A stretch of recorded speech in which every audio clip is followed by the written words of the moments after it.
Ahora sí. Señor, te damos gracias por este tiempo que tenemos juntos y te rogamos, Dios, que nos permitas usar el tiempo lo mejor posible para estudiar, examinar lo que tu palabra dice. Te ruego, Dios, que al profundizar en los textos bíblicos, tú estés hablando también en nuestro corazón. Tal vez hay cosas que no digamos aquí en la clase, pero tú, a través de tu palabra, quieres hablar para cada una de nuestras necesidades. Tú nos conoces también, Señor, y te ruego, Dios, que este tiempo de estudio sea propicio para nuestro corazón, para poder ser alimentados por tu palabra, ser confrontados por ella, también para que nuestra vida sea cada vez más parecida a la tuya, más como tú. Ese es nuestro reto como discípulos, morir a nosotros para que tú seas más en nosotros. Te ruego, Dios, que se cumpla el propósito en el nombre de Jesús. Amén y amén. Bueno, entonces, empecemos. Continuemos. Y la idea es que hoy vamos a entrar a hablar de el primer tema. El primer tema lo vamos a dividir en dos partes. La primera parte, el tema es, ¿se puede cambiar? Ese es el énfasis de nuestro tema hoy. Se puede cambiar. Recordemos que habíamos hablado de que los seres humanos tenemos diferentes explicaciones para los problemas que tenemos en la humanidad. El problema de... Ay. Un segundo. No sé si se puede abrir. Es que yo creo que es mejor. Es que tiene llave, Eddie. Le va a tocar abrir por el otro lado. Bueno, perdón que está alguien entrando por la puerta que no debe. Ok, entonces, decíamos que el ser humano se encuentra en un montón de dificultades, ¿verdad? Y que tenemos diferentes formas de explicarlo. Tendemos a explicarlo casi siempre recurriendo a la idea de quitar la responsabilidad de nosotros y ponerla en alguien más, ya sea el ambiente, ya sea la forma en que crecimos, nuestras experiencias. Tratamos de decir que es culpa de algo o alguien más lo que nos pasa.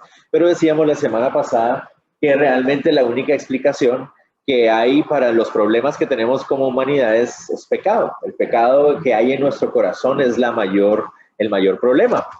Entonces, cuando ya nos hacemos responsables, cuando nosotros nos hacemos responsables de que es de nosotros, como el Señor Jesús lo dice, ¿no? Que no es algo que viene de afuera, no es algo que comemos o que consumimos lo que nos lleva, nos hace daño, sino lo que sale de nosotros espiritualmente hablando.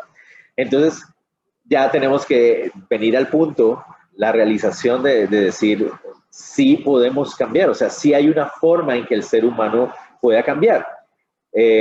No es un estado que sea imposible de modificar. Tenemos que aceptarlo y asumirlo, ¿verdad? Entonces de eso vamos a hablar de lo que eso implica, de lo que eso significa, ¿ok? Entonces vamos a hablar hoy de cosas básicas. Hoy es lo más básico, vamos a empezar a poner las bases más importantes, esenciales para entender lo que es este proceso de poder cambiar. Todos los seres humanos podemos cambiar, podemos dejar atrás ese problema de pecado que hay en nosotros. Vamos a ver de qué se trata. Yo creo que muchos de ustedes ya saben a qué vamos, que es la única respuesta que puede haber para eso. ¿Okay? Entonces vayamos. Versículo clave, lo habíamos visto la semana pasada y ustedes de hecho hicieron su tarea usando ese verso como base. Ciertamente la gracia de Dios los ha salvado por medio de la fe. Esta no nació de ustedes, sino que es un don de Dios, ni es resultado de las obras para que nadie se gloríe. Efesios 2, 8 y 9. Como les decía la semana pasada, es mucho más familiar para nosotros en la versión Reina Valera 60, pero esa es la Reina Valera contemporánea que yo creo que también hace un buen trabajo explicándolo. La idea es que ustedes iban a usar el formato que les había enviado, recuerdan, para hacer este proceso de autoconfrontación. Yo les estaba preguntando a algunos aquí en la clase antes de empezar cómo les había ido con este versículo, a confrontarnos con él. Y decíamos que cuando uno ya lleva bastante tiempo de caminar en el Señor Jesús, pues la verdad es que uno ya está consciente de que mi salvación o la salvación no la he podido obtener por obras. O sea, es algo que nosotros tenemos como conciencia ya interiorizado y es buenísimo. O sea, eso es lo correcto, eso es lo que debe pasar en los creyentes que tenemos tiempo de estar caminando con Él. Pero que nos encontramos con que muchas veces aunque sabemos que somos salvos por gracia, aunque sabemos que no ha sido por nuestras obras ni por nuestro esfuerzo, a veces nos encontramos luchando con la idea de que debemos hacer algo para que Dios nos bendiga o debemos hacer algo para que Dios nos hable, ¿verdad? Y entonces tal vez no estamos poniendo nuestra confianza de salvación en nuestro esfuerzo.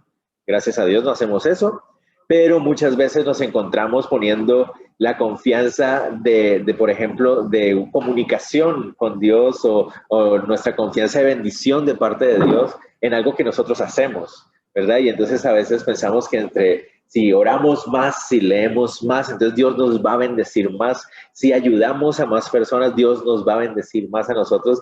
Y se nos olvida que la base de toda la relación que tenemos con Dios es gracia. O sea, es porque Él ha querido amarnos, Él ha querido bendecirnos, Él es el que quiere comunicarse con nosotros, Él es el que nos ama primero y nosotros lo amamos como respuesta a ese amor, ¿verdad? Entonces, no sé cómo les habrá ido a cada uno de ustedes con ese versículo, pero más que todo esa era la forma en que tal vez podíamos habernos confrontado con ese versículo. Entonces, tal vez alguno de ustedes en algún momento también vino a la realización de que todavía estaba poniendo su confianza en salvación en buscar a Dios y no que Él nos haya buscado a nosotros. Y si eso fue bueno para confrontar el corazón, pues gloria a Dios, ¿verdad? Perdón, alguien me está escribiendo por ahí de que no puede conectarse. Voy a rápidamente. No, yo tengo que hacerlo desde este lado, ¿verdad? Ya me acordé. ¿Hay alguien por ahí que me esté esperando? ¿No? Ok. Continuemos. Entonces, discutamos un poquito. Si alguno de ustedes quiere responder esta pregunta, háganlo por favor con toda libertad. Pregunta: ¿a qué invita la Biblia al ser humano para ser salvo? ¿Qué es lo que la Biblia dice que un ser humano debe hacer para ser salvo? ¿Alguien se anima? ¿Cómo? Creer. Ok, muy bien. ¿Dónde? ¿En qué versículo bíblico dice eso?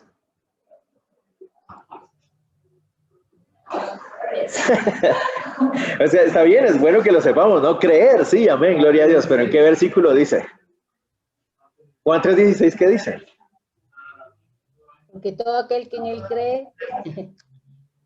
¿Cómo dijeron por ahí? Porque todo aquel que en él cree será salvo. Ajá, dice, Jesucristo. Dice, porque de tal manera amó Dios al mundo, el mundo que ha dado a su Hijo unigénito para que todo aquel que en él cree se pierda más tenga vida eterna. Muy bien. La vida eterna. Correcto, muy bien. Entonces, perfecto, estamos bien.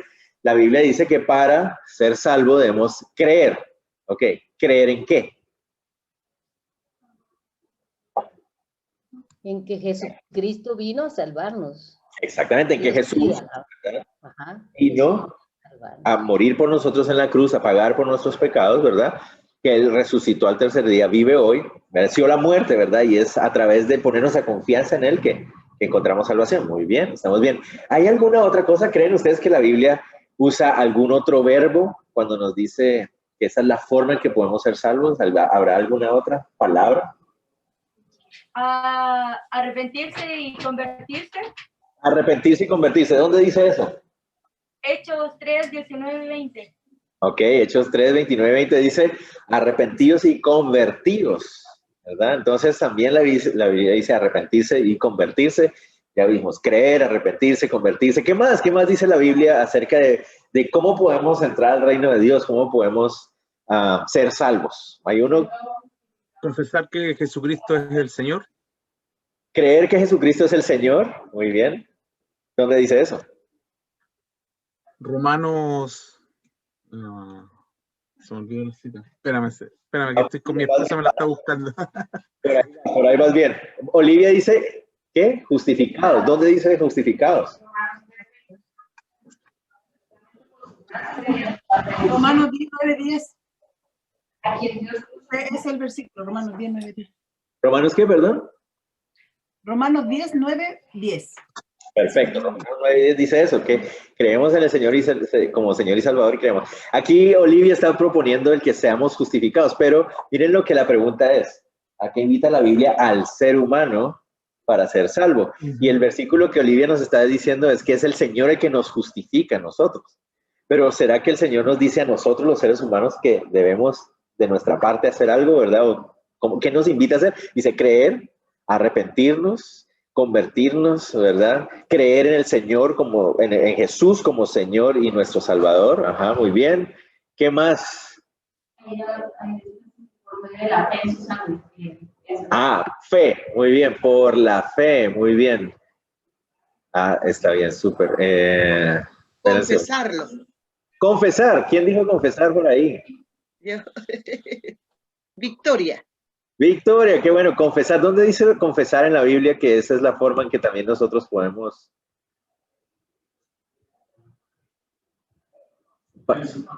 Romanos 8. En Romanos 8 también, ¿verdad? Primera de Juan 1:9. ¿Qué dice primera de Juan 1:9? Bueno, ahí, ok, ese es interesante. Ese no sabemos si estamos hablando de salvación o no. Puede ser, podría ser que estuviera hablando de salvación. ¿Qué tal uno famosísimo? Nosotros citamos el de Juan 3:16, ¿verdad? Que es el versículo más famoso de toda la Biblia, el que más conocemos y todo eso. Pero en ese contexto de Juan 3, no hay una cosita ahí supremamente importante. Nacer de nuevo.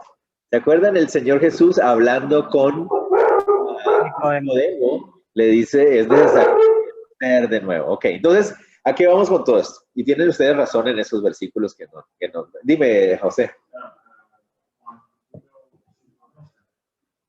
Ajá, ¿qué dicen? Creer. To those who believed him, to those who received, to those who received him, those who believed in his name, he gave the right to become children of God. No, perfecto. Juan 1:12, ¿verdad? Porque si crees y recibes, tenés la potestad, el derecho de ser llamado hijo de Dios. Muy bien. Entonces hemos dicho todas respuestas muy buenas. Creer, nacer de nuevo, arrepentirnos, convertirnos, confesar, ¿verdad? Son todas, y vendríamos a decir que todas son la misma cosa, pero dicha de maneras diferentes, ¿verdad? Tenemos que decir que todas esas palabras describen una sola cosa. Nacer de nuevo, creer, arrepentirnos, convertirnos, confesar que Jesús es el Señor, ¿verdad? Digamos que esas son diferentes formas de describir lo mismo, ¿verdad? Entonces, muy bien, vamos bien. Ahora, ¿qué les parece si avanzamos? Y les hago esta otra pregunta. ¿Cómo podemos diferenciar a alguien que es salvo o a alguien que no lo es? De hecho, les hago la pregunta, ¿es posible diferenciar que alguien sea salvo y que no lo es? O sea, si dijimos que la Biblia nos invita que para ser salvos debemos creer, no es por fe, es creer, confesar que Jesús es Señor, es arrepentirnos de nuestros pecados y recibir a Jesús con la confianza en nuestro corazón de que es a través de su muerte, de su sacrificio, que nosotros somos salvos. Eso es lo que dijimos, nacemos de nuevo, ¿verdad? Pero se puede ver la diferencia entre si soy nacido de nuevo o no, si soy salvo o no, Eddie. Por los frutos. Ok, muy bien, por los frutos. ¿Alguien más? Sí, aprobaron por ahí. Por los frutos. Muy bien.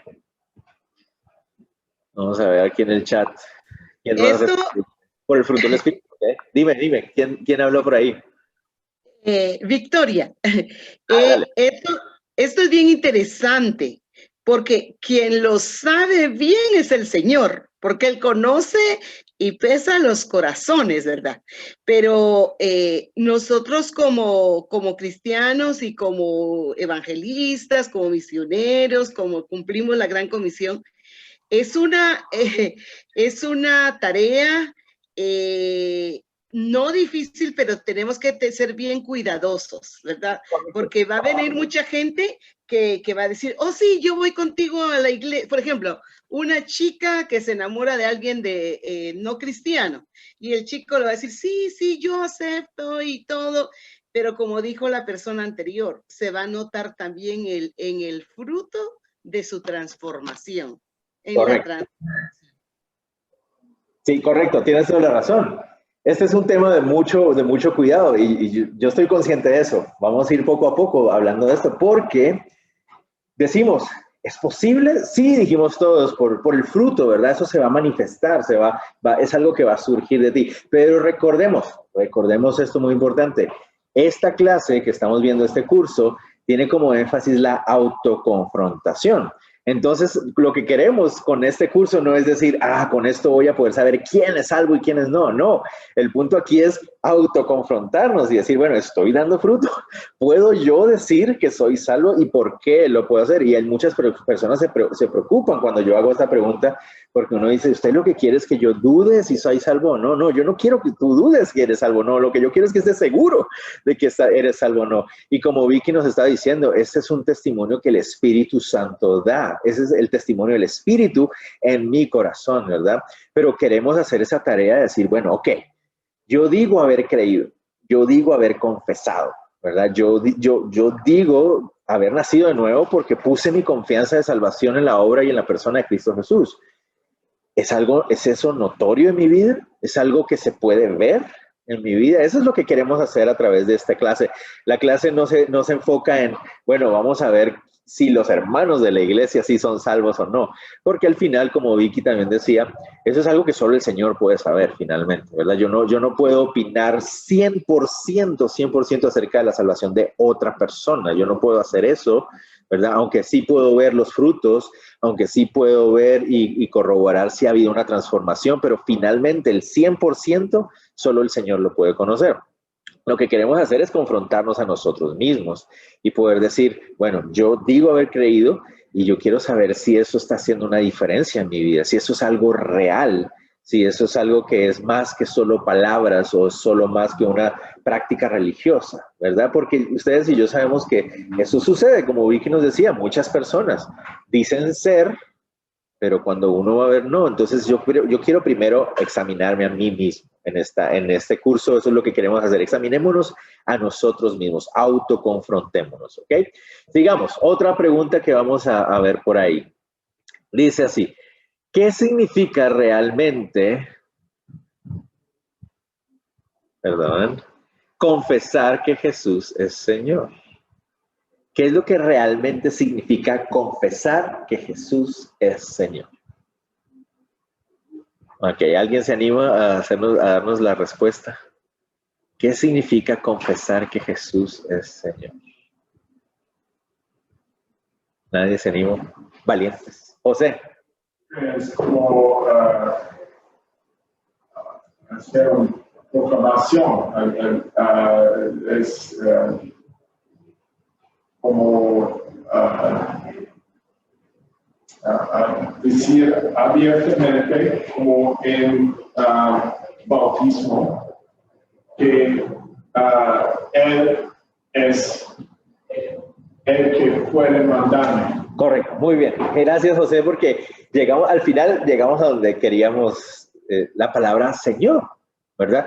Confesar claramente se refiere a una expresión pública, ¿verdad? Una proclamación pública. Pero la pregunta es, ¿qué significa que Él es Señor? ¿Verdad? ¿Qué significa que Él es Señor? Nosotros a veces decimos con mucha rapidez como cristianos, Él es el Señor y Salvador de mi vida. Pero ¿qué significa eso de que Él es Señor? Que Él es el que manda. Si Él es el Señor, yo no soy el Señor, ¿verdad? Él es el Señor, yo soy el siervo, ¿verdad? Por lo tanto, eso es proclamar y confesar que Él es Señor, significa que yo declaro y confieso públicamente, como José dice, que Él es el que manda en mi vida. O sea, Él es la autoridad ahora en mi vida. Entonces, ¿eso qué significa? Si habíamos dicho que creer, nacer de nuevo, arrepentirnos, convertirnos, es una forma también de decir, confesar que Jesús es Señor también, ¿verdad? Esa es una de esas múltiples formas de decir exactamente lo mismo. Cuando yo nazco de nuevo, cuando yo creo en el Señor Jesucristo como mi Salvador, cuando pongo mi confianza de salvación en lo que Él es y lo que Él ha hecho, al mismo tiempo también estoy reconociendo que Él es Señor. Por lo tanto, ya no voy a ser yo en que dirige mi vida. Esa es la idea. Mi salvación descansa en lo que Él es y lo que Él ha hecho, ¿verdad? Y mi caminar y mi vida ahora le pertenece a Él y Él es el que manda. Entonces, esa es la primera cosa que nosotros tenemos que examinar para poder decir, si Él es el Señor y Él es el que manda y Él es el que dice lo que debe pasar, pues entonces es bastante obvio que se va a ver manifestado en mi vida, porque voy a empezar a hacer las cosas que Él dice que debo hacer, ¿verdad? Voy a empezar a vivir como Él dice que debo vivir, porque es el Señor, ¿verdad? Entonces, esa es una de las primeras cosas que yo tengo que determinar en mi vida. Si yo realmente he nacido nuevo, eso significa que ahora la autoridad máxima en mi vida, el que manda, el que toma dice cuáles son las decisiones a tomar, es Él y no yo, ¿verdad? Y es ese proceso, ahora viene ese proceso que Romanos nos dice que es esa renovación de nuestro entendimiento, ¿verdad? Empezamos a estudiar, a profundizar en la palabra, a empezar a entender cuál es la voluntad buena, agradable y perfecta del Señor, porque ahora Él es el Señor, Él es el que manda. Entonces yo quiero saber qué es lo que Él manda y yo quiero obedecerle, ¿verdad? Entonces eso es muy importante, esa tal vez es la primera cosa. Eso tiene que ver con el tema de consejería, ¿verdad? Porque cuando tú, por ejemplo, hablas con una persona y esa persona te dice, es que tengo problemas en mi matrimonio, ¿verdad? Y tú estás siendo el esposo, la cabeza del hogar. No, yo no sé qué es eso. Ah, bueno, entonces, como no estás haciendo lo que Él dice, entonces eso está resultando en estas situaciones, ¿verdad? Entonces, si eres salvo, si realmente has nacido de nuevo, tú quieres someterte a tu Señor y dices, ok, enséñame, yo quiero saber qué es ser cabeza de mi hogar, yo quiero saber qué es cuidar a mi esposa, a mis hijos, yo quiero saber qué es eso, y entonces me empiezo a tomar decisiones de acuerdo a Él y a su voluntad, a su sabiduría, y entonces uno empieza a ver el fruto de someterse a su voluntad, ¿ok? Entonces, de eso es lo que vamos a seguir hablando. Ok, otra pregunta. De acuerdo a Cristo, a nuestro Señor Jesús, ¿qué debe pasar en el ser humano para que uno sea salvo? Como les decía, bueno, esa es digamos, una continuación de la pregunta que habíamos hecho. Y ahí hay varios versículos. Arrepentirnos, creer y recibir, nacer de nuevo, ¿verdad? Y habíamos dicho que entonces sí es posible que una persona pueda saber si eso es realidad. Sí es posible que yo pueda saberlo en mi vida. En mi vida yo puedo saberlo. ¿Y cómo lo sé? Porque ahora mi vida se somete a la autoridad de Dios, ¿verdad? ¿Soy perfecto ahora? No, obviamente no. Pero yo he tomado la decisión de poner mi corazón, mi vida, todo lo que soy a la autoridad de Él. Él es el que manda ahora, Él es el que dirige. ¿Por qué? Porque Él es el que puede hacerlo. Él es el creador también. Y además me ha salvado.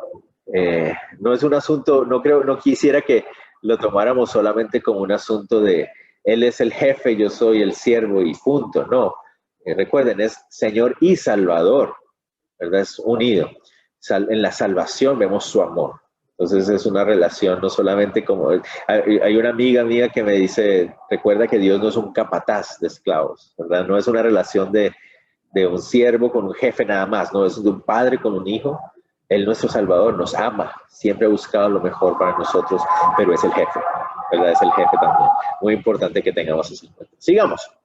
Entonces, empecemos exponiendo ciertas verdades que necesitamos poner como base. Primera verdad que tenemos aquí es la siguiente. Para tener comunión con Dios, se debe ser santo y perfecto. La Biblia en Levítico 19:2, vamos a pedirle a Melba que nos lo lea, por favor. Y mientras tanto, le pedimos también a Alberto que busque Proverbios 29, a Carlos que busque Isaías 64:6, y le pedimos a Dani que lea Tito 3, del 5 al 7. ¿Okay? Entonces, Melba, Levítico 19:2, Alberto, Proverbios 29, Carlos, Isaías 64:6, y Dani, Tito 3, del 5 al 7.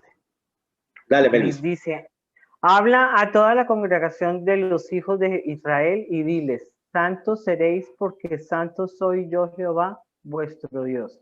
Ok, entonces Dios mismo le dice al pueblo de Israel, ustedes deben ser santos porque yo soy santo. Y eso nos muestra que para poder tener una buena comunión con Dios, el ser humano debe ser santo y perfecto. O sea, para tener una comunión perfecta con Dios, es necesario que nosotros seamos santos y perfectos para tener una comunión perfecta con Él. Entonces, eso es lo que Dios demanda de su creación, de nosotros como su creación, que seamos santos y perfectos. Eso es primero lo que tenemos que establecer. Segundo, leamos Proverbios 29, Alberto, por favor. ¿Quién podrá decir, yo he limpiado mi corazón, limpio estoy de mi pecado? Hace una pregunta retórica ahí, el libro de Proverbios. ¿Quién puede decir algo así? ¿Quién puede decir, yo he limpiado mi camino, he hecho perfecto mi caminar en el Señor? Nadie. Entonces vamos encontrando este problema del que todos estamos aquí nosotros conscientes, ¿verdad? Para poder tener una relación cercana, perfecta con Dios, tengo que ser santo como Él es santo, debo ser santo y perfecto. Pero ¿quién de nosotros puede decir que en sus propias fuerzas ha podido limpiar su caminar? ¿Quién de nosotros puede hacer eso? Nadie, ¿verdad? Es una pregunta retórica. La respuesta esperada es que todos digamos, no existe esa persona, nadie puede hacerlo, ¿verdad? Entonces empezamos a encontrarnos el problema, ¿verdad? Que tenemos que ser santos para tener una comunión perfecta con Dios, pero ninguno de nosotros se puede hacer santo a sí mismo, ¿verdad? No podemos hacerlo. Entonces, ¿qué podemos hacer? ¿Qué podemos hacer? Bueno, tenemos que reconocer nuestra incapacidad para cambiarnos a nosotros mismos. Por favor, Carlos. Todos nosotros somos como el inmundo, y como trapo de inmundicia todas nuestras obras justas. Todos nos marchitamos como una hoja, y nuestras iniquidades como el viento nos arrastran. Correcto. Entonces, ese famoso pasaje, ¿verdad? De los trapos de inmundicia. Nuestras mejores justicias, lo mejor que nosotros podemos hacer para esforzarnos es más inmundicia, realmente, porque estamos corruptos por naturaleza, por el pecado que mora en nosotros, ¿verdad? Como mora en nosotros, entonces todo lo que sale de nosotros moralmente está contaminado y corrupto. Entonces, es necesario que los seres humanos reconozcan que no pueden cambiarse a sí mismos, ¿verdad? Que no hay forma de que nosotros con nuestro propio esfuerzo podamos hacernos santos a nosotros mismos. Y eso ya nos empieza a llevar hacia algo que nosotros conocemos, ¿verdad? Y es el presentar el Evangelio de Cristo Jesús. Somos pecadores, pero el Señor ha hecho algo para que podamos acceder a una comunión con Él. Estamos perdidos. Son buenas noticias hasta que nos damos cuenta de las malas noticias, ¿verdad? Cuando nos damos cuenta de cuál es nuestra condición humana, entonces se convierte en unas grandes y espectaculares noticias que Dani nos va a leer ahorita, que está en Tito 3, del 5 al 7. Sí. Nos salvó no por obras de justicia que nosotros hubiéramos hecho, sino por su misericordia, por el levantamiento de la por el lavamiento de la regeneración y por la renovación en el Espíritu Santo, el cual derramó en nosotros abundantemente por Jesucristo nuestro Salvador, para que justificados por su gracia, viniésemos a ser herederos conforme a la esperanza de la vida eterna. Súper, es un pasaje espectacular, ¿verdad? Él lo hizo, Él fue el que lo hizo, ¿no? Y entonces, no sé si ustedes empiezan a notar esa tensión que todos los cristianos en algún momento dado de nuestro crecer empezamos a sentir, ¿verdad? ¿Quién nos proveyó la salvación? Él. ¿Es por algo que nosotros hayamos hecho? No, es imposible. Ninguno de nosotros podemos limpiar nuestro camino. Nuestros mayores esfuerzos terminan siendo como trapos de inmundicia. Entonces, Él lo hizo, ¿verdad? Él, no por ninguna obra de justicia que nosotros hayamos hecho, sino por la expresión de su misericordia, ha derramado de su gracia y nos ha justificado y nos ha renovado, ¿verdad? Nos ha regenerado, dice el texto de Tito ahí. Entonces, ¿la tensión cuál es? Hace unos minutos atrás dijimos que el Señor nos invita a creer, a arrepentirnos, ¿verdad? A confesar, a convertirnos, a nacer de nuevo. Y entonces viene esa tensión, ¿verdad? Esa es una tensión que existe entre nosotros como cristianos cuando leemos la palabra, es no hay nada que nosotros podamos hacer, ¿verdad? Pero el Señor nos llama a creer. ¿Ok? Aquí queremos tener algo muy claro. Pablo en Gálatas, deja muy claro que el creer con fe no es una obra de la carne, ¿ok? No es una obra de la carne. Si ustedes lo quieren leer en Gálatas, está perfectamente explicado. El creer con fe no es una obra de la carne. Es el vehículo que el Señor proveyó para que nosotros podamos acceder a esa salvación que Él proveyó y voluntariamente, unilateralmente, de su corazón, de su deseo, no por nada que nosotros hayamos hecho. ¿Me hago entender? Eso es algo que queremos que quede muy claro. Pero se siente esa tensión, ¿verdad? Él lo hizo todo porque nosotros no podíamos hacer nada, pero el Señor ha dado ese vehículo a través de la fe. Creer, confiar. Eso es lo que significa creer, ¿verdad? Poner mi confianza en. Muy importante. Entonces, debe quedar claro que la única forma en que el ser humano puede acceder a ser santo, a poder experimentar esa santidad y por lo tanto a poder tener una comunión con Dios, la única forma es poniendo tu confianza absoluta en lo que Él hizo, ¿verdad? En quién es Él y lo que Él hizo, es la única forma. Entonces, ¿a qué vamos con todo esto? ¿A qué queremos llegar con todo esto? Por ejemplo, si estamos hablando de cómo aplicarlo en consejería, si tú estás hablando con alguien y esa persona te dice, mira, tengo un problema, otra vez, el ejemplo más fácil que a veces se me viene a la mente, perdón, pero porque me ha pasado muchas veces aquí en Guate, ¿verdad? Tengo un problema con el alcohol, ¿verdad? No puedo dejarlo, ¿verdad? ¿Qué es lo primero que nosotros deberíamos hablar o qué es lo primero que nosotros deberíamos tocar en esa conversación con esta persona para que esa persona pueda ver victoria acerca de esto? ¿Qué es? ¿Cómo? Su salvación. Es importantísimo, ¿verdad? No podemos avanzar en una conversación de, digamos, de consejerías, entre comillas lo pongo de consejería, con alguien o de ayudarle a alguien en un problema, una situación que tiene, hasta que no tocamos el tema de la salvación. ¿Por qué? Porque lo acabamos de dejar claro. Si una persona no es salva, no puede cambiar. No sé si me va a entender. Si una persona no es salva, no va a poder tener transformación en su vida. Lo estoy diciendo yo, no, lo acabamos de leer todos, ¿verdad? Incluso nuestros mejores deseos, nuestros mejores esfuerzos, nos dice la Biblia, son como trapos de inmundicia. Proverbios 29 nos dejó esa pregunta retórica. ¿Quién puede dejar el pecado atrás por sí solo? No, no se puede, no es posible. Entonces, lo primero que nosotros debemos tocar en un momento como esos, donde estamos hablando con alguien, es: ¿hay salvación en esa persona? ¿Ha habido un nuevo nacimiento? ¿Verdad? Hay un nuevo nacimiento en esa persona, y si no lo ha habido, pues entonces lo primero que yo voy a hacer es presentarle el evangelio a esa persona. ¿Y qué pasa cuando una persona le presentas el evangelio, pero finalmente no quiere aceptarlo y no quiere aceptarlo, pero continuamente viene a decirte, mira, ayúdame, ayúdame, ayúdame? ¿Qué puedes hacer tú si esa persona no quiere primero reconocer que necesita a Jesús y no a ti? Me hago entender, es muy difícil. La pregunta que sigue es, ¿pero y qué pasa si la persona dice que sí es salva? Es que yo sí soy salvo. Ah, ok, eres salvo. Entonces, sí puedes cambiar, pero mira que no puedo. Eres salvo, o sea, eres salvo, entonces sí puedes. No, pero no puedo. Entonces hay algo aquí que no encaja, ¿me entiendes? O no eres salvo realmente, o la respuesta real es no quiero, ¿verdad? Porque se acuerdan de esos dos pasajes famosísimos que vimos la semana pasada, que van a seguir saliendo.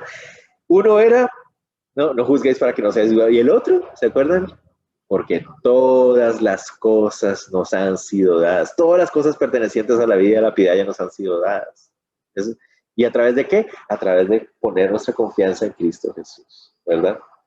Y creo que entre los dos es esta situación en que la persona está creyendo una mentira que tiene que ayudarle a renovar su mente. Correcto. Entonces, exacto, sí, entonces si la persona es salva, pero aparentemente no ha podido, entonces lo que tú quieres es, primero, que esa persona otra vez se autoconfronte, por eso estamos hablando de autoconfrontación, que se autoconfronte y vea si realmente es salvo o no, ¿verdad? Eso es lo que tú tienes. Si realmente él dice, no, yo realmente confío en Cristo Jesús, yo realmente creo que Él es el Salvador, yo realmente creo, entonces ahí viene el proceso de, bueno, entonces vamos a ver qué dice la Biblia acerca de lo que está pasando en tu vida, ¿verdad? La Biblia dice esto, la Biblia dice esto, y la Biblia dice que tú puedes morir a ti mismo y que tú puedes avanzar y dar fruto en esa área. Entonces vamos, ¿verdad? Vamos a ver, y ahí viene el proceso de guiarlo a la Biblia, el proceso de renovación del entendimiento. Estás poniendo tu confianza en lo que creías antes, ¿verdad? O lo que te dijeron en aquel lugar, o lo que te dijo tu mamá, te dijo tu papá, tu abuelo, la sociedad, y no estás poniendo tu confianza en el Señor. Él es tu Señor, entonces tú tienes que creerle a Él antes que a cualquier otra persona. Y viene ese proceso, ¿no? De, como les digo, esto que estoy diciendo, tal vez lo estoy diciendo de una manera muy simplificada, que suena como muy fácil, ¿no?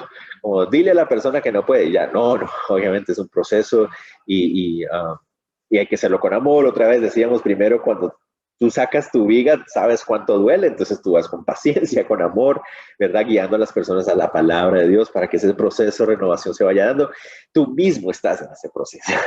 Uno mismo está en ese proceso de el dolor de estar enfrentando y autoconfrontándose a uno mismo. Sigamos. Entonces, sigamos exponiendo estas verdades, Dejemos esto clarísimo. ¿Qué es el ser humano sin Cristo? Ok, dejémoslo clarísimo. Entonces, cuando una persona no ha nacido nuevo, cuando una persona no tiene a Cristo en su corazón, esa frase de tener a Cristo en su corazón a mí no me gusta mucho, pero cuando una persona no ha puesto su confianza en Jesucristo como Señor y Salvador, ¿no? Entonces, ¿qué es o en qué realidad está? Bueno, primero, está separado de Dios. Vamos a ver, le tocaba a Gabriela leer Romanos 6:23. Por favor, vamos a esperar que Gaby lea Romanos 6:23.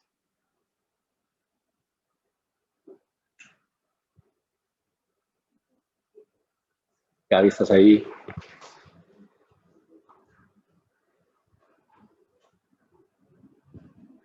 ¿Se acuerdan que, a ver, alguien escribió?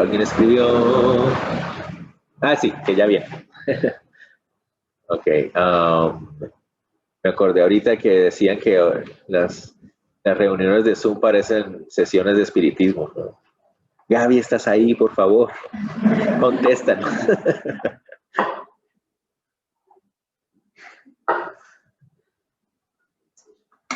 Romanos 6:23. Hola, sí, me escucho. Ahora sí. Hola, buenas noches a todos. Romanos 6:23, porque la paga del pecado es muerte, mas la dávida de Dios es vida eterna en Cristo Jesús, Señor nuestro. Okay. Yo creo que me equivoqué y es Romanos 3:23. Perdón, me acabo de fijar. Sí, tengo. Aquí estoy. 3:23. Tú dices, eso no lo he arreglado desde esa época. Por cuanto todos pecaron y están destruidos de la gloria de Dios. Destituidos. Correcto. Entonces, el ser humano sin Cristo, por su pecado, está destituido de la gloria de Dios. Claro, la Biblia lo dice. Todos pecamos y estamos destituidos de la gloria de Dios. El ser humano sin Cristo está destituido de la gloria de Dios. Entonces, tengamos eso en cuenta. No podemos, tratar nosotros de aconsejar a alguien que no ha nacido de nuevo y decirle, mira, haz esto, que la Biblia dice, sin que esa persona tenga una relación con el Señor Jesucristo. ¿Verdad? Es como decirle a alguien, mira, ve volando, sal y ve volando a la otra esquina. No puede, es imposible. No, pero dale, que usted puede. No puede hacerlo. Y a veces nosotros somos muy irresponsables como cristianos. Decirle a la gente, haz esto, cuando sabemos que ni sus mayores esfuerzos le van a poder ayudar.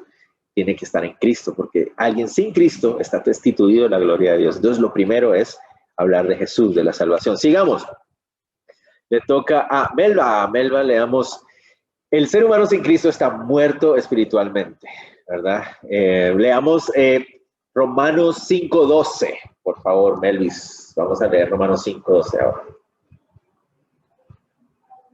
Listo, dice, por tanto, como el pecado entró en el mundo por un hombre y por el pecado la muerte, así la muerte pasó a todos los hombres por cuanto todos pecaron. Correcto, entonces estamos muertos espiritualmente. Todos los seres humanos nacemos con esa situación, esa condición en nuestra vida de estar muertos espiritualmente. ¿Ok? Es Romanos 5:12. Estamos muertos espiritualmente. Ha venido de generación en generación, todos los descendientes de Adán y de Eva, nacemos en esa condición, estamos muertos espiritualmente. La palabra muerte, en este caso, recuerden ustedes que se refiere a la idea de separación, ¿verdad? Estar separados, eso es lo que significa la palabra muerte, estar separados. Estamos separados de Dios, estamos muertos espiritualmente. Tengamos en cuenta eso y aquí voy a poner una algo extra mío ahí. No significa incapacitados para creer. Aquí la palabra muerte significa estar separados de Dios. Eso es lo que significa. Estamos separados de Dios, ¿verdad? Y eso es algo que viene de generación en generación de nosotros. Siguiente, Alberto, por favor, leamos Romanos 5:10, por favor. Romanos 5:10 dice así: porque si siendo enemigos fuimos reconciliados con Dios por la muerte de su Hijo, mucho más, estando reconciliados, seremos salvos por su vida. Genial, es uno de mis versículos favoritos, me encanta ese versículo. Éramos enemigos, dice ahí el texto, y Pablo está partiendo de la idea de cuando no estábamos en Cristo, ¿verdad? Cuando no habíamos nacido nuevo. Cuando estamos sin Cristo somos enemigos de Dios, y a veces olvidamos este pequeño detalle, ¿verdad? Que primero es necesario reconciliarnos con Dios, ¿verdad? El mismo texto lo dice: antes eras enemigos de Dios, pero ahora siendo hijos, ¿cuánto más no nos dará Dios con él todas las cosas? ¿Verdad? Primero necesito reconciliarme con Dios, y eso es lo primero que tienes que hacerle caer a las personas cuando estás compartiendo el Señor con ellos. Es que este no es un asunto de que, o sea, el pecado no solamente te está haciendo daño, no solamente estás atado al pecado, sino con tu pecado estás ofendiendo a Dios, ¿verdad? Estás ofendiendo al Creador con tu pecado. Y eso es algo que a veces nos cuesta mucho nosotros comunicarlos, porque sentimos que eso es muy fuerte, ¿verdad? Y tratamos como de no ser tan directos, pero deberíamos ser un poco más directos en el sentido de: tu pecado no solamente te está hundiendo, porque es verdad, nos hunde el pecado, nos destruye, pero no solamente eso, sino que tu pecado está ofendiendo a Dios. Eres un enemigo de Él cuando actúas de esa manera, ¿verdad? Entonces es necesario primero que reconciliarte. Primero tienes que reconciliarte con Dios, tienes que hacer las paces con Él. Y lo más hermoso del asunto es que Él ya partió el pan de paz, ¿verdad? Para que puedas reconciliarte con Él. Por eso el Señor Jesús dice: yo soy el pan de vida que por vosotros, ¿se acuerdan? Es quebrado. Él ya entregó ese pan de paz para que podamos reconciliarnos, pero primero tienes que reconocer que necesitas reconciliarte con Él, ¿verdad? Muy importante. Sigamos, el ser humano sin Cristo. Entonces, sigamos, Carlos, por favor, leamos 2 Corintios 4, del 3 al 4. Dice: y si todavía nuestro evangelio está velado, para los que se pierden está velado, en los cuales el Dios de este mundo ha cegado el entendimiento de los incrédulos, para que no vean el resplandor del evangelio de la gloria de Cristo, que es la imagen de Dios. Wow, eso es tremendo también. O sea, cuando tú estás sin Cristo, estás cegado del evangelio del Señor, de las cosas del Señor, estás cegado, y es el diablo el que ha hecho esa obra de estar poniendo ese estorbo delante de ti. Y tenemos que reconocer eso. O sea, una persona necesita primero que se quite ese velo. Eso es algo que solo lo puede hacer el evangelio en su vida, ¿verdad? La obra de Cristo Jesús en su vida. Sigamos. 2 Timoteo 2, 24 al 26. Dani, por favor. A Dani le están tocando los pasajes más largos.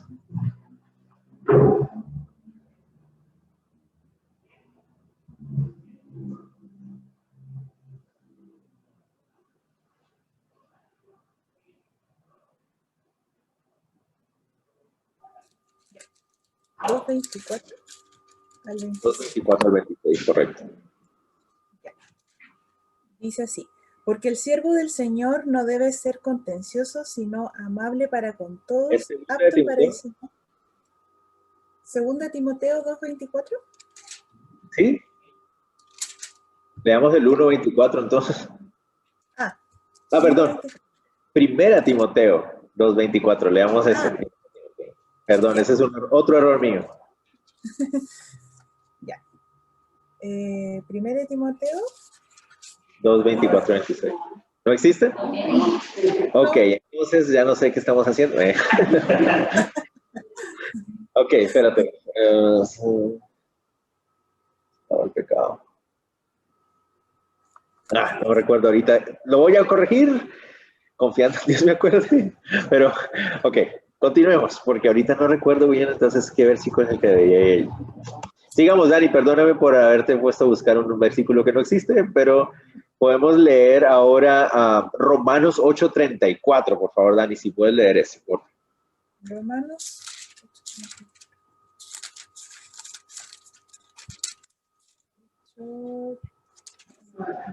34. ¿Sí? Sí. Dice, ¿solo 34? 8:34, sí, por favor. 8:34 dice, ¿quién es el que condenará? Cristo es el que murió, más aún el que también resucitó, el que además está a la diestra de Dios, el que también intercede por nosotros. Ok, ¿puedes leer el 6:16 también, por favor? Sí. 6:16. Ya. Dice, ¿no sabéis que si os sometéis a alguien como esclavos para obedecerle, sois esclavos de aquel a quien obedecéis, sea del pecado para muerte o sea de la obediencia para justicia? Correcto. Súper, súper. Entonces, otra cosa que tenemos que entender es que cuando estamos sin Cristo, nosotros no tenemos poder sobre el pecado. Es decir, somos esclavos de él, ¿verdad? Entonces, hay otro pasaje en Romanos que ahorita no viene a mi mente, que se me va, donde dice que la carne es infructuosa en contra de la carne. O sea, tú con tu carne no puedes vencer las obras de la carne. ¿Me voy a entender? O sea, es imposible que tú puedas con tu carne vencer a los mismos deseos de la carne porque todo está sujeto al pecado, está esclavo al pecado. Entonces, no sé si me voy a entender, no hay forma en que tú puedas vencer con tu carne esclava a un deseo de la carne. Bueno, es lo que quiere decir el texto ahí. Sigamos. Otra cosa que tenemos que recordar. Vamos a leer, esto es 1 Corintios 2:14, Gaby, por favor. 1 Corintios 2:14.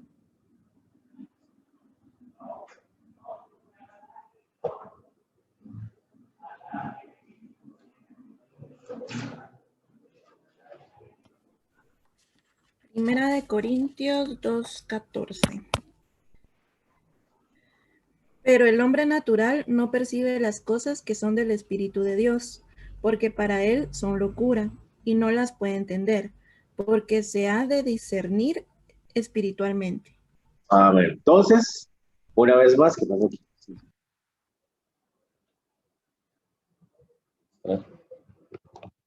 Perdón que se desconectó la...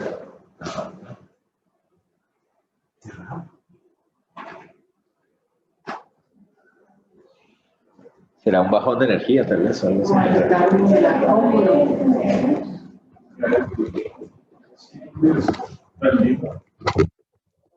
Se apagó. Está muy caliente.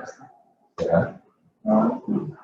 Porque no está tan Algo pasó ahí con el ya lo usé. Pero bueno, entonces, una vez más, no podemos... El sin Cristo no puede discernir ni entender las cosas de Dios. Nos volvemos a encontrar con este problema. ¿Cómo puedes tú pedirle a alguien que no tiene una relación con Cristo Jesús, que no ha nacido de nuevo, que, mira, ve y lee la Biblia, ¿entiendes? Claro, ojo con esto. La Biblia, si una persona que no es creyente lee la Biblia, claramente puede llegar a salvación a través de leer la Biblia, estoy de acuerdo. Pero cuando tú lo mandas, no es a buscar al Señor, sino es para encontrar, si tú quieres que la Biblia sea simplemente como una... ¿cómo se puede decir eso? Simplemente como un libro de consejos, ¿verdad? Entonces la persona no va a poder realmente hacer nada con él porque tiene que entender primero que la Biblia es la revelación de Dios para salvación primero, ¿verdad? Primero. Y luego entonces sí va a poder encontrar los tesoros que hay en la palabra de Dios para transformación, ¿verdad? Es muy importante que tengamos eso en cuenta. Sigamos. Otra cosa más, eso lo leyó Gaby. Melvis, por favor, ¿podrías tú leer? Vamos a leer. Leamos Gálatas 2:16, por favor. Listo, un segundo. ¿Gálatas qué, perdón? 2:16. Ay, Señor, ¿dónde está el otro pedazo de Gálatas? Ay, digo la Biblia. Ya tomamos tu Biblia. 2:16, a ver si es este. Entonces Pablo levantándose, no. Ay, no, estoy en Hechos, no, qué pena. ¿Podrías pasar a otro? Mira, se me ha perdido la página. El rescate. Gálatas 2:16. Qué pena. Otro, Carlos. No, Alberto nos puede ayudar a leer Gálatas 2:16. Dale. Sabiendo que el hombre no es justificado por las obras de la ley, sino por la fe de Jesucristo. Nosotros también hemos creído en Jesucristo para ser justificados por la fe de Cristo y no por las obras de la ley, por cuanto por las obras de la ley nadie será justificado. Correcto. Justificar, ahí aparece este concepto de justificación, ¿verdad? Es tan importante para los cristianos entender. La palabra justificación literalmente se refiere a declarar a alguien justo, ¿verdad? Es cuando alguien ha sido puesto a un proceso legal y se declara justo al final, es decir, inocente de lo que se le estaba acusando. Y entonces aquí estamos hablando de que el ser humano, ya habíamos dicho, somos imperfectos, somos absoluta y totalmente injustos, pero a través de la obra de Cristo Jesús en la cruz, al dejar esa tumba vacía, resucitando y venciendo la muerte, ¿verdad? El vehículo de la fe, confiar en esa gracia derramada por Él, entonces nos justifica, es decir, nos declara justos, aunque no lo merecemos, somos declarados justos. Ayer en la iglesia estábamos hablando acerca de eso, ¿verdad?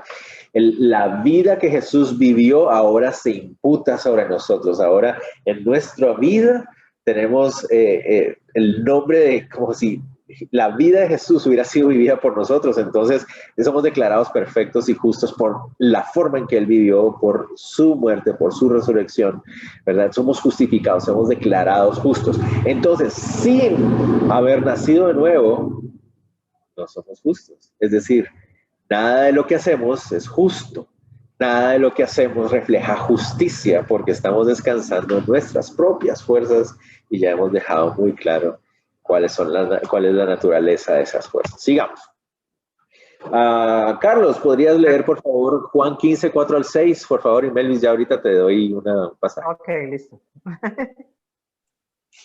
Dice, permanezcan en mí y yo en ustedes. Como el sarmiento no puede dar fruto por sí mismo si no permanece en la vid, así tampoco ustedes si no permanecen en mí. Yo soy la vid, ustedes los sarmientos. El que permanece en mí y yo en él, ese da mucho fruto, porque separados de mí nada pueden hacer. Correcto. Carlos, ¿qué versión es esa? La NBLA. Ok, perfecto. Me gusta. Es buena Biblia. Entonces, claro, no es posible dar frutos espirituales sin estar en Jesús. No podemos dar. Entonces, noten ustedes que hemos estado repitiendo y repitiendo casi la misma cosa, pero es tan importante que nosotros tengamos eso en cuenta, porque uno de los mayores errores que cometemos nosotros a veces cuando estamos aconsejando a alguien, acompañando a alguien, es llevarlo a hacer algo que no puede hacer. Primero es necesario nacer de nuevo. Entonces, el primer paso a la hora de dar consejería, de compartir con alguien, es asegurarnos si esa persona ha nacido de nuevo. Tenemos que compartir el evangelio. Es lo primero que podemos hacer, compartir el evangelio. Es lo más importante que debemos hacer. Vamos a ver qué ponemos por aquí. Alguien escribió, y si puedo poner la diapositiva entera. Sí, claro que sí.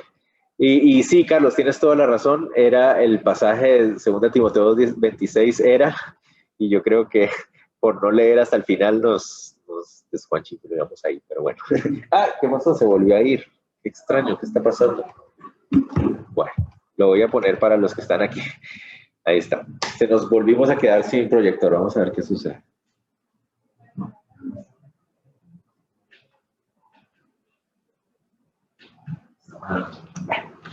Cosas que pasan con la tecnología. Lo siento, ustedes me confían en mí que vamos avanzando un poco. Bueno, entonces, ahora continuemos. Ya sabemos, el ser humano sin Cristo está perdido, alejado del Señor, incapaz de entender los principios del Señor, incapaz de llevarlos a cabo, no puede dar fruto espiritual, está esclavo del pecado también. Entonces es necesario primero nacer de nuevo. ¿Qué sabemos de Dios nosotros? Esa es la pregunta. Sabemos que Dios es justo y condena el pecado. ¿Ok? Eso es muy importante. Si ustedes se dan cuenta, estamos yendo a través del Evangelio.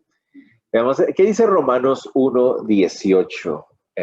Le tocaba ahorita a Dani. ¿Qué dice Romanos 1:18, Dani?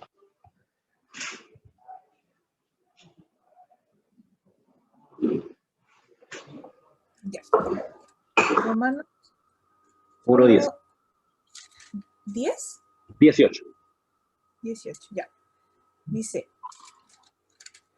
porque la ira de Dios se revela desde el cielo contra toda impiedad e injusticia de los hombres que detienen con injusticia la verdad.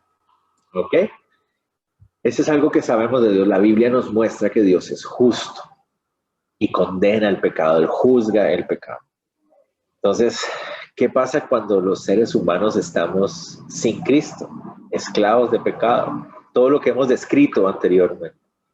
Entonces, tenemos que tener en cuenta de que si nosotros permanecemos en este pecado, pues lo único que podemos esperar como seres humanos es el juicio de Dios sobre ese pecado. ¿Verdad? Eso es lo que a veces olvidamos los seres humanos. Decimos, si Dios existiera no habría tanta maldad. Y no nos damos cuenta de que el hecho de que haya maldad en la tierra es una muestra de la misericordia de Dios, porque si Él juzgara toda la maldad de tajo, adivina quiénes serían los primeros que se irían. Porque a veces nosotros los seres humanos creemos que la maldad es algo externo a nosotros otra vez, ¿verdad? Es como algo, creemos que la maldad es como una energía que se mueve en el mundo, que es externa a nosotros. ¿Y por qué hay tanta maldad en el mundo? Cuando no nos damos cuenta que esa maldad sale de nosotros, ¿verdad? La maldad, somos los seres humanos los que somos malos, somos los seres humanos los que matamos, asesinamos, violamos, somos los seres humanos, ¿verdad? Entonces, si Dios ejerciera justamente el juicio, ¿verdad? La sentencia sobre la maldad y el pecado, seríamos nosotros los primeros, los seres humanos, los que deberíamos ser raídos de la faz de la tierra. Y sabemos que la Biblia nos muestra que Dios es justo y algún día traerá juicio perfecto y justo sobre esa maldad y ese pecado. Eso va a suceder. Dios derrama ira sobre la maldad y el pecado. Dime, Doria. No sé cómo hacer la pregunta, pero ejemplo de cuando la persona que está en pecado, o sea, no ha sido todavía... no ha nacido nuevo. No ha nacido nuevo. Entonces, si la persona está en pecado, cometiendo pecado, consecuencia va a tener. ¿Eso podría llamarse como juicio? ¿No? ¿O eso es solo un resultado? Yo creo que es más bien como un resultado, una consecuencia, como dice la Biblia también, que lo que uno siembra o cosecha en términos espirituales de si tú siembras desobediencia, si tú siembras inmoralidad, pues vas a cosechar los frutos de eso. Entonces, más que el juicio de Dios, es como la consecuencia, ¿verdad?, de tu pecado. Cuando estamos hablando del juicio de Dios, estamos hablando de la paga del pecado es muerte, separación eterna de Dios. Entonces, sabemos que Dios es justo y condena el pecado y llegará el momento en que los seres humanos que sigan en esa maldad y en ese pecado van a recibir ese juicio, porque Dios es un Dios justo, ¿verdad? Eso es lo que los dioses, o lo que el Dios justo, o lo que los jueces justos, es lo que quería decir, hacen, ¿verdad? Los jueces justos juzgan la maldad, juzgan el crimen, eso es lo que los jueces justos hacen y Él lo va a hacer. Pero entonces, recuerden, estamos presentándole a una persona que está sin Cristo esta verdad. Dios te va a juzgar y te va a sentenciar si tú estás en esta maldad. Pero ¿qué más sabemos de Dios? No podemos dejarlo ahí nada más. Sabemos que Dios es amoroso y no quiere que nadie se pierda. Eso también lo sabemos. Eso es igual de importante de recordar, ¿verdad? Dios es justo y va a traer juicio sobre la maldad. El juicio perfecto, la sentencia perfecta. Pero también Dios es amoroso y no quiere que nadie se pierda y ha provisto de una salida para que eso no sea así, ¿verdad? Yo tengo un amigo pastor que dice eso, o sea, no tienes por qué ir al infierno, dice él, le dice a la gente, tú mereces ir al infierno, pero no tienes por qué ir al infierno, ¿verdad? El Señor ha sido tan bueno, tan amoroso, que ha abierto la posibilidad de que los seres humanos que estamos hundidos en nuestra maldad y pecado podamos ser redimidos, podamos ser rescatados de esa naturaleza. El Señor lo ha hecho, ¿no? Entonces, el famosísimo versículo ni siquiera, bueno, sí, pidámosle, Gaby, si tú pudieras leer ese otra vez, Juan 3:16, ¿verdad? Porque necesitamos en estos momentos es cuando otra vez Juan 3:16 toma ese valor y ese significado tan impresionante. Leámoslo, Gaby, por favor.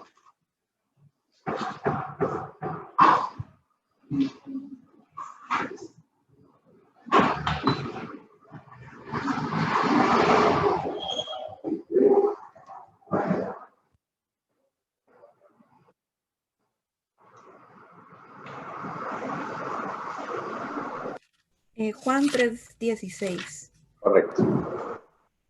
Porque de tal manera amó Dios al mundo que ha dado a su Hijo unigénito para que todo aquel que en él cree no se pierda, mas tenga vida eterna. El 17 también, por. Porque no envió Dios a su Hijo al mundo para condenar al mundo, sino para que el mundo sea salvo por él. Correcto. El mundo está perdido sin Cristo. De tal manera amó Dios al mundo que proveyó de la manera que el mundo pueda ser rescatado, ¿verdad? Que todos puedan ser rescatados al poner nuestra confianza en Cristo Jesús. Entonces sabemos esas dos cosas. Ante esa realidad de que los seres humanos en Cristo estamos totalmente perdidos, sabemos que Dios es justo y va a condenar el pecado, pero también sabemos que Dios es amoroso y ha abierto la forma en que el ser humano pueda ser rescatado de ese pecado. Eso es lo que debemos recordar en este momento acerca del carácter de Dios. ¿Qué hizo Dios entonces? ¿Cuál es la forma en que Él expresó ese deseo de rescate del ser humano? Veamos. Vamos a ver. Juan 3:16 ya nos lo dijo, ¿verdad? No, Él dice que Él dio a su único hijo para que todo aquel que en Él crea, dio su único hijo. Pero leamos otro pasaje, tal vez, que nos ayude un poquito más. Melvis, te toca. Romanos 5:6. Listo. Dice, porque Cristo cuando aún éramos débiles a su tiempo murió por los impíos. Ok, podemos leer, leamos el pasaje de, espérate, vamos a ver. Leamos primera de Juan 4:10. Melvis, otra vez, si puedes. Perdón, ¿me dijiste? Primera de Juan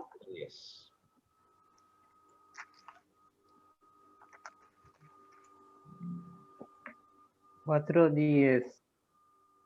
Dice, en esto consiste el amor, no en que nosotros hayamos amado a Dios, sino en que Él nos amó a nosotros y envió a su Hijo en propiciación por nuestros pecados. Entonces, Dios es un Dios juez justo, que va a condenar el pecado, que lo condena el pecado y va a ejecutar esa sentencia, pero también es un Dios amoroso, que ha permitido que haya una puerta para que el ser humano pueda ser salvo de esa condenación. ¿Cuál es esa? ¿Qué es lo que Él hizo? ¿Cómo abrió esa puerta? Envió a su único Hijo, ¿verdad? Como propiciación para nuestro pecado, perfecto, para que Él pueda pagar lo que nosotros no podíamos pagar. Eso fue lo que Dios hizo. Jesucristo entonces vino y pagó todo el precio. Alberto, ¿podría leer Romanos 5:8, otro pasaje famosísimo, ¿verdad? Que nosotros recordamos de Romanos 5:8.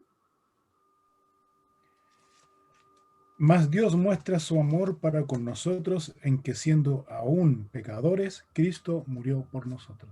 Cristo murió por nosotros. Todo el pecado, todo lo que el pecado debía traer como consecuencia de nosotros de separación, de sentencia, de muerte, Él lo pagó.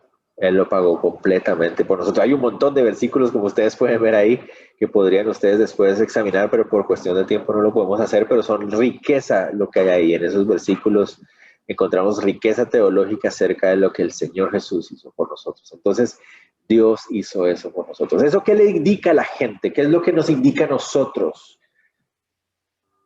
¿quién está de nuestro lado? ¿Quién es el que quiere que nosotros veamos victoria sobre nuestro pecado? ¿Quién es el que ha hecho todo lo posible para que nosotros podamos cambiar? Para que podamos dejar esa esclavitud, para que podamos dar esos pasos de fruto espiritual que lo agradan a Él y que traen también beneficio a nuestra alma, ¿verdad? ¿Quién es el más interesado en eso?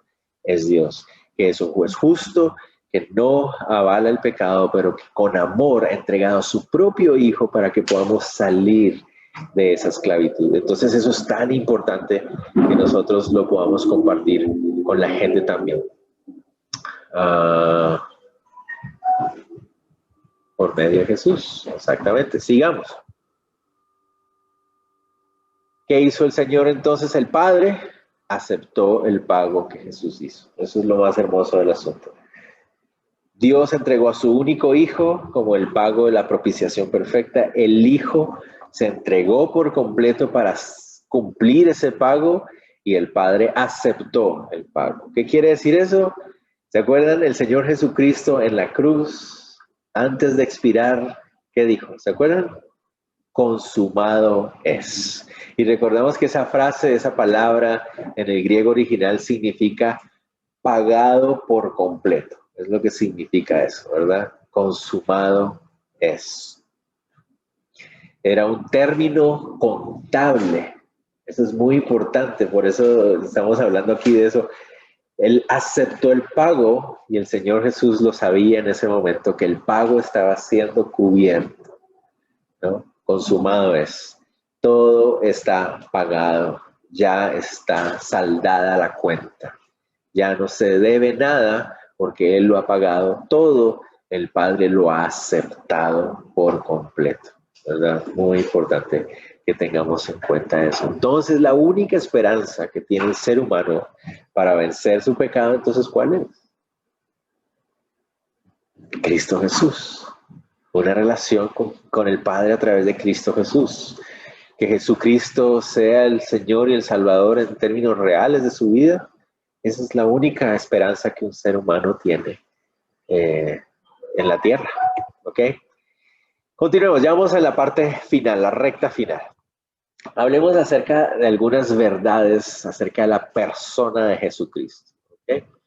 Avancemos. El Señor Jesucristo, que pagó el precio, ¿verdad? Que se entregó voluntariamente por nosotros, quien es la única esperanza que los seres humanos tenemos, vive hoy. Hechos 2:32. Carlos, por favor, podrías leerlo. Él vive hoy. Dice, a este Jesús resucitó Dios, de lo cual todos nosotros somos testigos. Correcto, entonces ahí los discípulos, Pedro en este caso, está dando testimonio acerca de que el Señor Jesús resucitó. Él vive hoy. ¿Eso qué significa? Nuestra esperanza es viva, ¿verdad? No es simplemente una cosa histórica, no es algo que Dios hizo en el pasado, no, es algo que sigue sucediendo porque Jesús vive hoy. Él sigue siendo Señor, Él sigue siendo Salvador hasta ese momento, lo sigue siendo. Él está vivo hoy. Es muy importante que la gente pueda entender esto y saber. Nosotros tenemos que recordarlo también a cada rato, ¿verdad? Constantemente. Él está vivo hoy. Y como Él vive, entonces eso nos da la garantía de su victoria y eso es lo que nos da y nos alimenta nuestra esperanza. Él vive hoy. Sigamos, Romanos 8:34. Dani, por favor.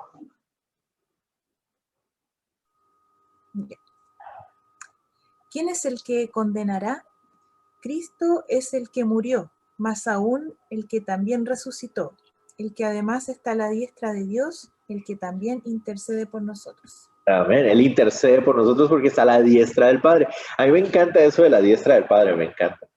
Porque a veces nosotros por nuestra cultura no vemos todo el valor y la riqueza que tiene esa expresión. Porque estar a la diestra del Padre, los reyes siempre sentaban a la diestra a sus hijos. Y eso es algo, o sea, la expresión que aparece ahí claramente nos habla acerca de la realidad de que el Hijo, o sea, Cristo Jesús es el Hijo, ¿verdad? Y nos fortalece esa confianza que nosotros tenemos acerca de ese Dios triuno, Dios siendo Dios en tres personas. y el Hijo sentado a su diestra, intercediendo constantemente por nosotros. Es una verdad acerca de Jesús, ¿verdad? Y eso nos da esperanza. Ahora sabemos que si nuestra confianza ha sido puesta en Él como Señor y Salvador, Él está vivo, nuestra esperanza es viva, y Él está constantemente intercediendo por nosotros. O sea, Él es nuestro abogado ahora, ¿verdad? Él es el que está de nuestro lado, Él es nuestro aliado. Y eso es algo importante porque es lo que fortalece nuestra esperanza, como decíamos. Sigamos leyendo Filipenses 2, del 9 al 11. Wow, otro versículo bastante conocido. Gaby, por favor, Filipenses 2, del 9 al 11. Otro versículo o pasaje bastante conocido.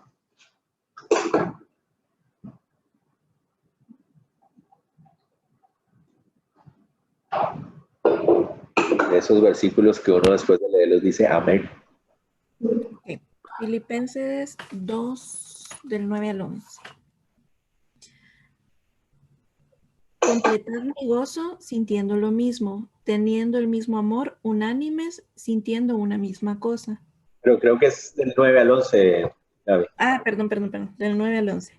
Por lo cual Dios también le exaltó hasta lo sumo y le dio un nombre que es sobre todo nombre, para que en el nombre de Jesús se doble toda rodilla de los que están en los cielos y en la tierra y debajo de la tierra, y toda lengua confiese que Jesucristo es el Señor, para gloria de Dios Padre. Muy bien. Entonces, el Señor Jesús es Señor sobre todo. Es máxima autoridad. No hay nada que se pueda resistir a la autoridad del Señor cuando Él la ejerce. Y Él es ahora nuestro Señor y nuestro Salvador también, ¿verdad? Uno más, Romanos 6:10. Melvis, Romanos 6:10. Listo, un segundito. Dale.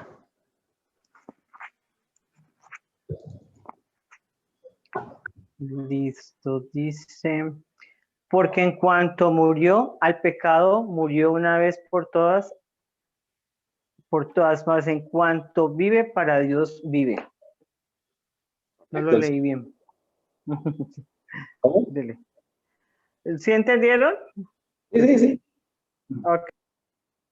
Entonces, el Señor Jesús tiene poder sobre muerte, sobre pecado. Él la venció por completo, ¿verdad? Esa tumba sigue vacía. Hebreos 2:14, Alberto, por favor.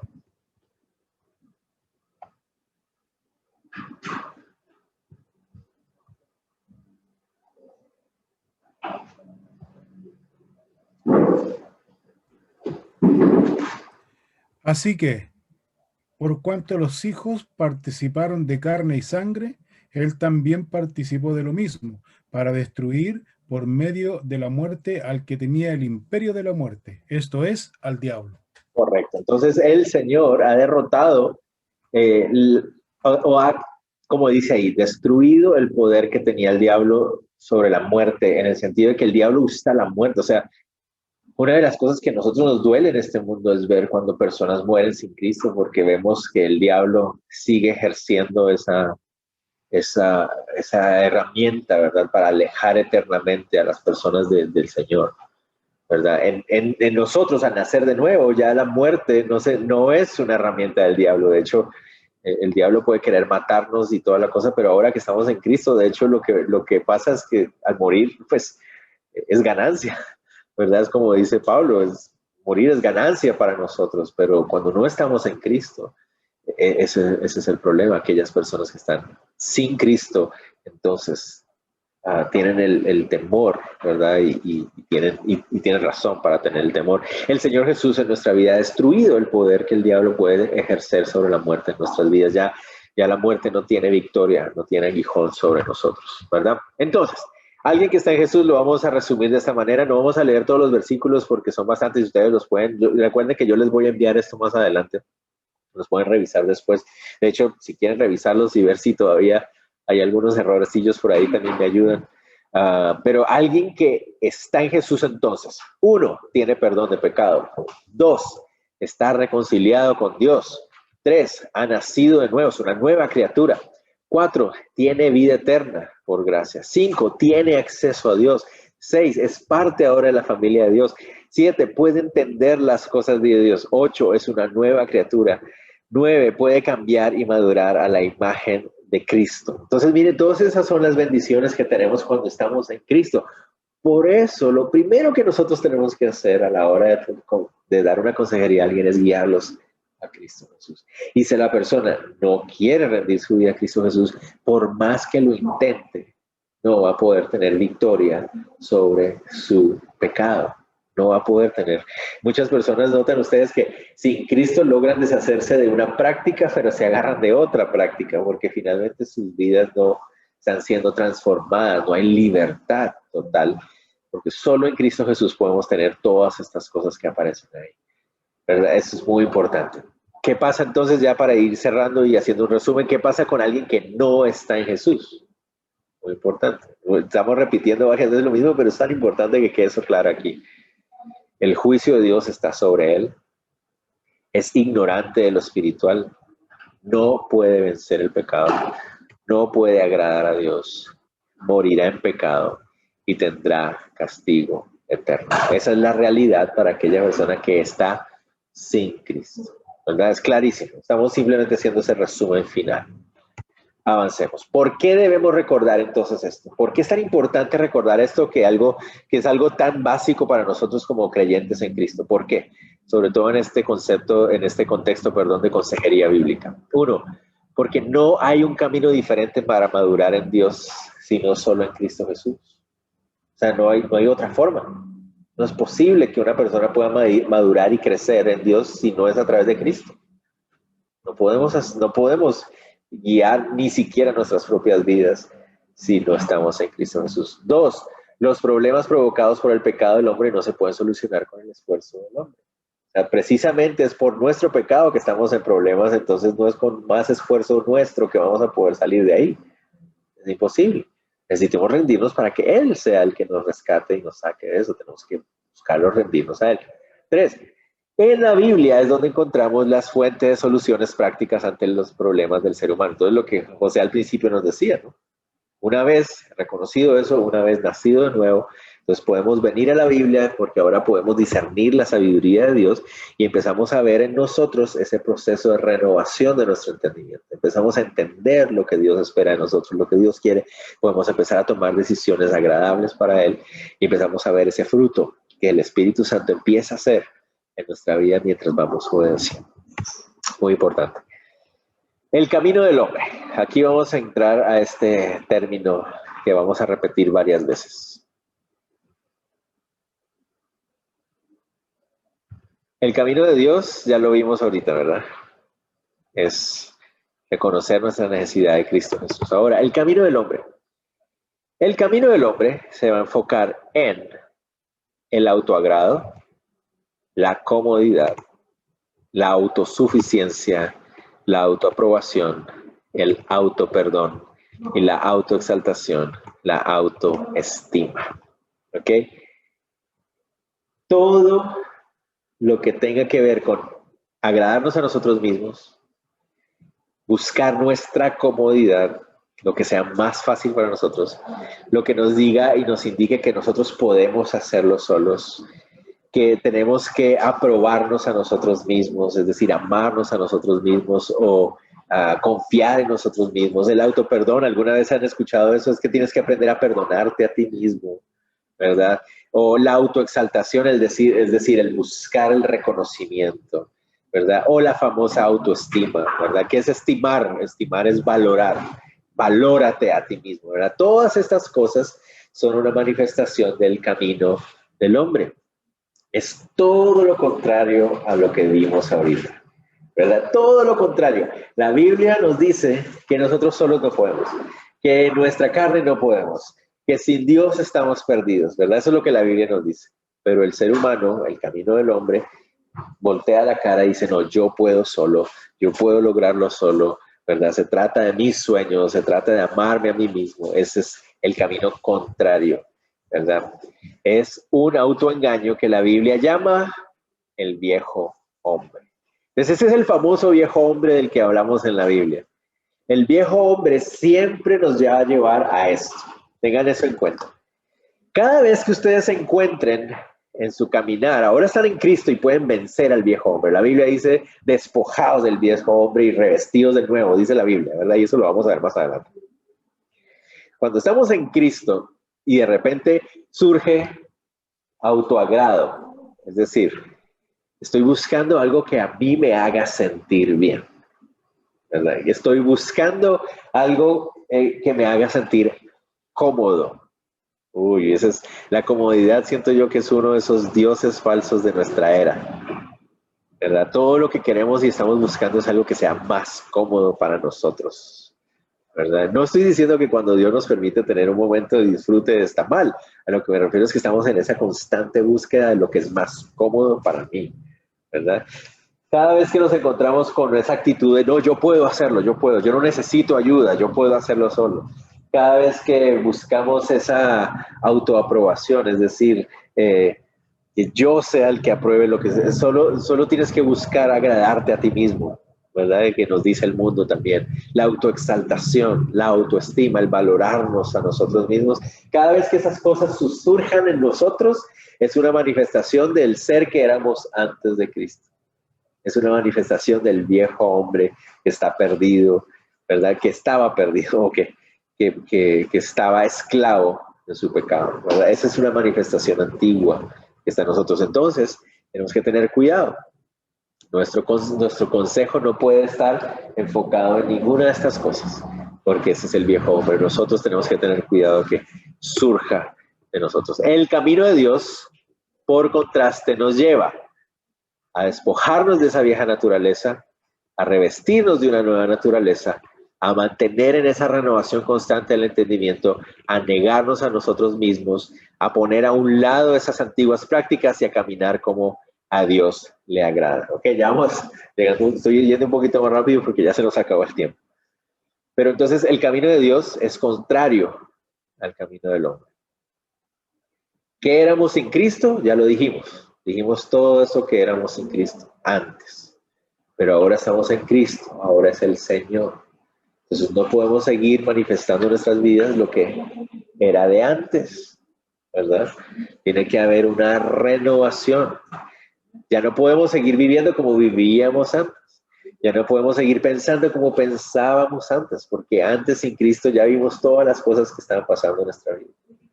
Entonces ahora es necesario que haya una renovación, un revestirnos, una renovación de un nuevo hombre, ¿verdad? Que es semejante al Hijo de Dios. Para eso es necesario ver ese proceso en nuestra mente, de llenarnos de la sabiduría de Dios.